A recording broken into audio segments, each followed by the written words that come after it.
day. But the results, the fact is the cases have gone down everywhere in the state since school started.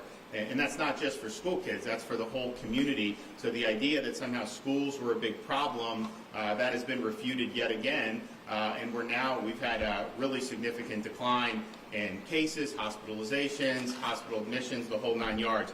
So we're happy about that. And as much as play as the parents' rights got in terms of making sure parents had the right with respect to masking, one of the things that the parents have been most concerned about have been policies that would quarantine dozens and dozens of healthy students if there was one positive test in a particular classroom. And that was incredibly disruptive to kids' education. To have someone at home who is healthy, doesn't have any symptoms, and yet they're not able to be in school and not able to learn, they get not allowed to participate in activities.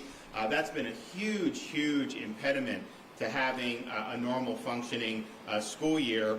And it's also very difficult for parents because we have a lot of folks, particularly here in Central Florida, a lot of two-parent households. Both are working to put food on the table. We've got a lot of single-parent households, including single moms, have to work to put food on the table. Many of our folks in Florida are not able to work from home. They've got to actually be at that job, and they've got to be there earning a living. And so they get a call maybe the night before saying, hey, your son or daughter was quote exposed, and they're going to have to quarantine. That makes it very difficult for them to continue doing their jobs and continuing to put food on the table. So we've been looking at this for a long time, and the European CDC always advised against healthy quarantines. They advised a symptom-based approach last year. And basically, if someone is sick, obviously they stay home, and if they come to school sick, then you send them home, of course. But anyone that may have been in contact without symptoms, should be able to stay in school. They can be monitored. The parents can be notified that there may have been a case, and then parents obviously can make decisions, so forth. But the parents, have a right to have their healthy kids in school, and I think the Europeans recognize that. The United Kingdom does that. Sweden, a lot of these countries have done it this way, and basically they're treating this like they would treat typical respiratory viruses. And Iowa in the United States has also done it. And so we here today, Dr. Lapido put out a revised rule for the school year, which basically recognizes this, that quarantining healthy students is incredibly damaging for their educational advancement. It's also incredibly disruptive for families all throughout the state of Florida, but particularly here in Central Florida. And so we are going to be following a symptoms-based approach. If somebody is symptomatic, of course, they stay home. If there's a close contact, but somebody has not developed any symptoms, you monitor them. You notify the parent. The parent always has the right to have their kids stay home if they think that's in the best interest of the student and the family. 100%. We would not want to intrude on that. But if a parent has a healthy child, that child has a right to be in school, and that's going to make it so much better for so many folks. And I think that this is something that's really been long overdue, but it's been done in most of the European countries and in other states in the United States, such as in Iowa. So this will really make a positive difference for a lot of families throughout Florida, and we want to make sure that we're following that data, we're following science, and we're recognizing that England Oxford did a review of quarantined students. And they found like 98% of them were not ever COVID positive. And so just think about that. I mean, it'd be one thing if like 90% of them were COVID positive who were exposed, but it's 98%. And in Florida, it's been similar. Most of the students who are ordered to go home in quarantine don't end up getting sick. So let's just recognize that and make sure that we're doing what's right for parents and for students. And so Dr. Ladapo is going to talk about this in a second, but this is something with particularly schools have been in now for over a month. We've seen big declines. Schools are not driving this epidemic, and we know that from last school year. We now know it from this school year, because if they were, we had schools coming in at the height of a wave, you would have seen that thing take off even more, and instead it's plummeted. And we're very happy to see it plummet. We're also happy to see statewide just such a steep decline in hospital admissions and really serious symptomatic illness. Decline in hospital admissions, emergency room visits are down dramatically. The hospital census for COVID, I think, is 28 days in a row, 26, 28 days in a row, which is really good, and it's been cut in half, more than half, since about 3 or 4 weeks ago. And we really stressed this early treatment with the monoclonal antibodies, and I think the fact that people who were symptomatic, developing serious illness, high risk, had treatment options, both people that were vaccinated and unvaccinated, has helped keep thousands and thousands of people out of the hospitals. And so this is going to continue to be an important part of what we do to provide Floridians with the ability to protect their own health. Biden is cutting to Florida our monoclonal antibody treatment. It used to be you could just, whatever you needed, you'd order it, they'd come. HHS has seized control of that, and now they're effectively rationing it. So we had a cut last week, and we have another cut this week. So we're working on ways to overcome that, but I think clearly you see, this has been very successful, and it's helped an awful lot of people. So we want to continue doing that. But for now, this, I think, is something that's long overdue in terms of the school policy. Let's focus on symptoms. Let's have a safe environment. If people are coming to school sick, let's make sure that they're back home. And if they get sick, make sure that they're not coming to school. And I think that's 100% something that we all should do. As you do have a case, if someone's exposed, not an automatic quarantine. If they develop symptoms, then obviously, but really the parent is going to have that ability for a healthy student to be able to have a place in the classroom. So this is something that I think is going to be very beneficial for a lot of parents and a lot of students. So I'm going to have our Surgeon General come up, say a few things about it, and then we'll hear from some of the other folks who are here with us today. Okay, Joe. All right, great. Thank you, Governor. Good afternoon. Again, I'm really happy to be here in Florida, and really very happy to be working with someone like the governor who has a similar vision about how to think about weighing costs and benefits with managing this pandemic. So yesterday, when the governor introduced me, one of the things I said is that we would make policies about public health that considered both costs and benefits. So when I went to graduate school, that was not a radical idea. That was just sensible to make policies and think about both the benefits that you get from them and what they cost you. So our new rule today is an example of that. So if you look at the data, if we talk about the data about what the benefits are of taking healthy children who happen to be exposed to another child or adult who's tested positive for COVID-19 and taken that child out of school for a week or longer in the quarantine, well, what are the data about benefits? So basically, there's no high quality data about benefits, and we're about 18 months into this pandemic, and there's not a single high quality study that shows that any child has ever benefited from that policy. 18 months into the pandemic, what are the data about costs? Well, we actually do have good data about costs. So there have been several studies that have shown that when kids are taken out of school, when they're kept out of school, it's extremely harmful. I mean, it's too bad that we needed a study to know that, but it is. But it's great that the studies agree with what I think most parents would have known without a study. So, we have a policy, there's a policy in place in many parts of this country that basically has no provable benefit, but, demonstrable and considerable harm to children, not to even mention the parents and the disruption that creates when they've got to figure out how to sort of reorganize things as the governor described. So, we will consider costs and benefits, and it's not a sensible policy, so we're not going to do it. And, again, it's also important to respect the rights of parents, as the governor described. So, yes, parents, we respect that some parents may be less comfortable sending their kid back to school after being exposed. And so the new rule allows for those parents to keep their children home for a period of time. And the new rule also allows for parents who are more comfortable, letting their healthy child return to school, go back to school. So that's how we're going to lead public health. It makes sense, guys. It's just benefits and costs, and where the balance lands is how we're going to make policy. And it's also interesting, and if you look last year, the students who test positive are much more likely to get infected in the community than they are actually in a classroom setting.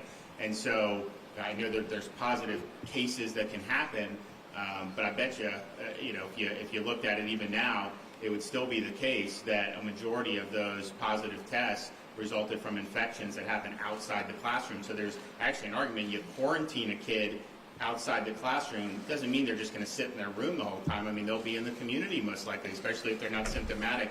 So their risk of exposure in some respects may even be greater. I want to let Superintendent Pace come up. She's done a really good job here in Central Florida. Last year, she was one of the leaders in saying, we've got to get the kids in school. I mean, remember, that was like so controversial at the time, but it was the right thing to do, and it proved to be successfully done here in Osceola County. Thank you so much, Governor DeSantis, and thank you, Commissioner Corcoran, for being here with us today. Thank you also so much for your leadership in prioritizing getting kids back into school. Certainly safety is our #1 priority, but the learning is so critical for our students and our families here in Osceola County. So on behalf of our board, our community, and our parents, we really want to thank you. When I looked at our data on day 15, 19% of our students either were quarantined or had been. So that's 1 in 5. That is devastating for families who have to go to work, have to make alternative arrangements for their kids, and yet we are still continuing to see a decline in cases in that 5 to 17-year-old age group. So we are excited to have this new opportunity to let parents make decisions in the best interest of their students. We do encourage everybody to monitor closely for symptoms. Don't send those children to school if they're sick. We'll work with you to make sure we transition them to digital learning. But overall, we also know that learning happens best when they're in a classroom with that caring teacher, with their peers, and learning from each other. So we thank you for your leadership and appreciate you being here with us. Thank you. Okay, we have James Long, the principal of Gateway High School. Good afternoon, everybody. You've heard a lot of people talk about the challenges of these last 18 months, and certainly education wasn't immune to that. It was challenging for educators, for our parents, but most importantly, it was really challenging for our students. And the fact that Dr. Pace made the decision, and the board made the decision that the kids could all come back and we would be back to face-to-face learning. And I entered school that first day, and it was like the first day of school for me all over again, just getting to see 1,800 faces that were just as excited to be there as I was. And now we're just in the process of learning new things and going through these quarantines that we're still going through. And as a principal, having to make phone calls to parents or talk to students and say, I'm so sorry, you have to quarantine again, or your son or daughter has to quarantine.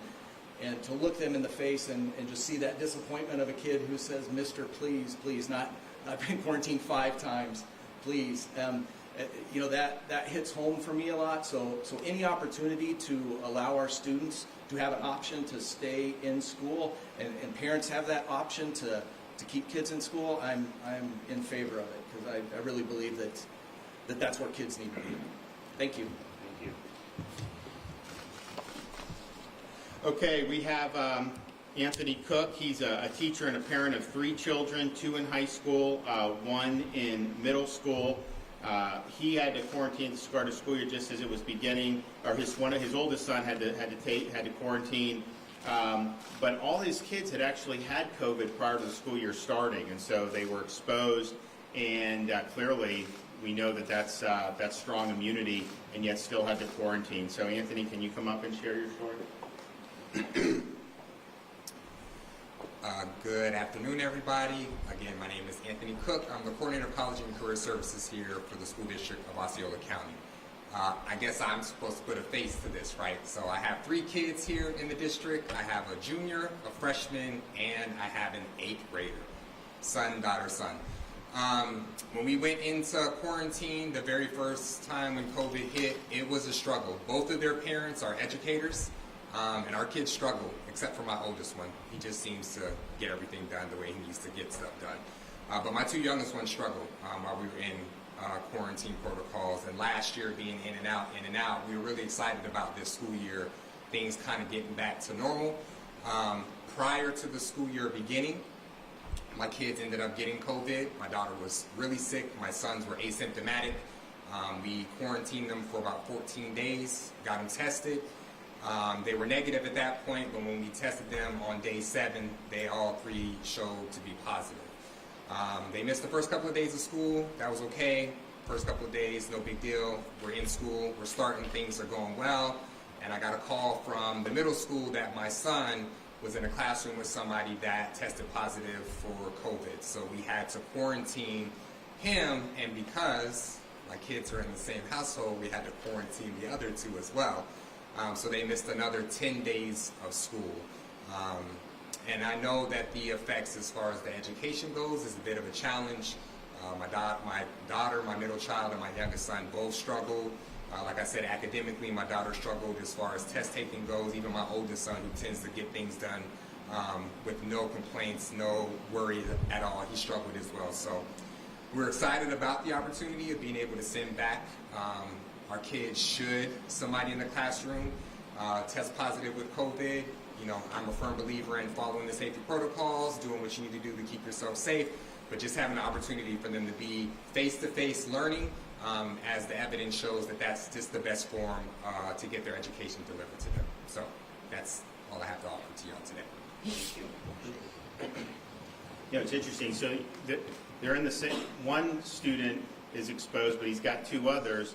So since they're in the same household, they all have to stay. But it's interesting, there's some districts that do it the opposite, where family could have 3 kids, one of them's exposed, they stay, then the other 2 stay in school, which kind of defeats the purpose of the quarantine, because if you're all in the same household, so there's really no good way to do it when you're talking about these healthy kids. So we appreciate you know, what can be lost with that. Richard Corcoran, Commissioner of Education.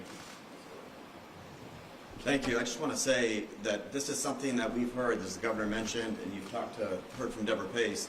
For the last year, what we did was simply nothing less than amazing. We opened up with face-to-face instruction option to parents, more students, faster and longer than any other state in the union. But what we did see last year was massive quarantine.